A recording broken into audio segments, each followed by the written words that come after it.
Hi, I just wanted to share this video to share some positive experiences and good working practices that people may use as a good example.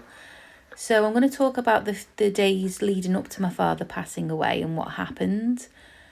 Macmillan nurses used to visit my dad. They were great at supporting him and they had a contract with Signalise.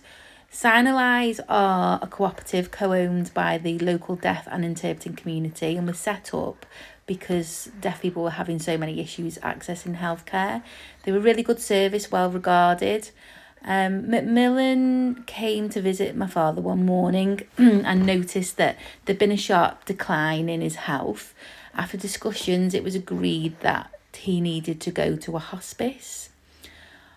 Our local hospice is called St. John's Hospice. We made the decision for him to go the same day because his health has deteriorated so quickly. When we arrived at the hospice, after discussions, we realised that St. John's Hospice didn't have any contract to provide sign language interpreters. They are a charity, so funds are tight. And straight away, I just thought, oh, here we go again. Here's this battle again. Because previously we'd had such bad experiences accessing healthcare and getting interpreters in. I felt sick. I just felt overwhelmed. I thought, here we go again. I just want these last few days with Dad to be able to bond with him and say goodbye. Macmillan obviously had come in with the interpreter that he booked from Signalise. That interpreter said to me, stop. Don't worry. Stop worrying. Relax. We've discussed it. I've spoken to Signalise and they've told me to tell you, don't worry, they'll sort it out. And I thought, how? Because I know what contracting's like, how long it takes, and I was worried about who would be paying for the interpreter.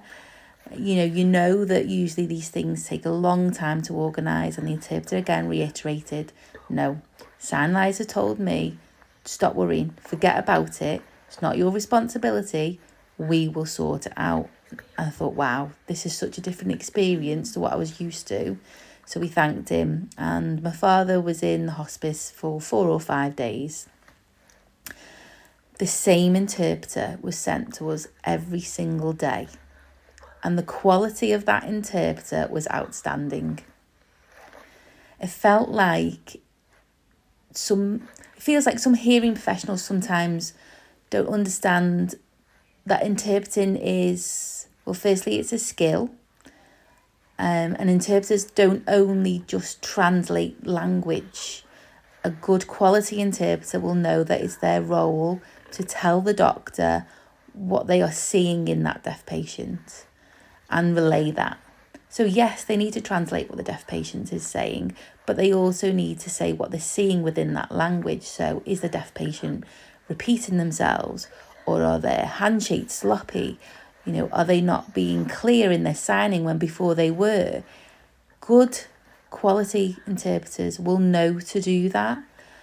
Also, that interpreter was really good at, he was really experienced.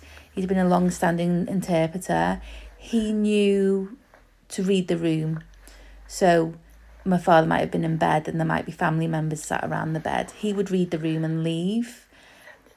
It's a very sensitive situation to be in, and an interpreter needs to be confident in their role.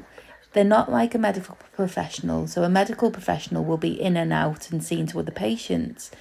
The interpreter has to stay near, but they also need to make sure they're sensitive enough, read the room and understand when personal time or personal moments may be happening with family members. That interpreter was really good at doing that. And for me, it showed that Signalise use good quality interpreters. And like I said before, it was the same interpreter every day, which was important. And when my father became really ill, the interpreter said to the doctor, I feel there's no role for me here because he's not able to give any language. I feel now it's time for the family and I'm gonna leave. And that really advocated for my dad's rights.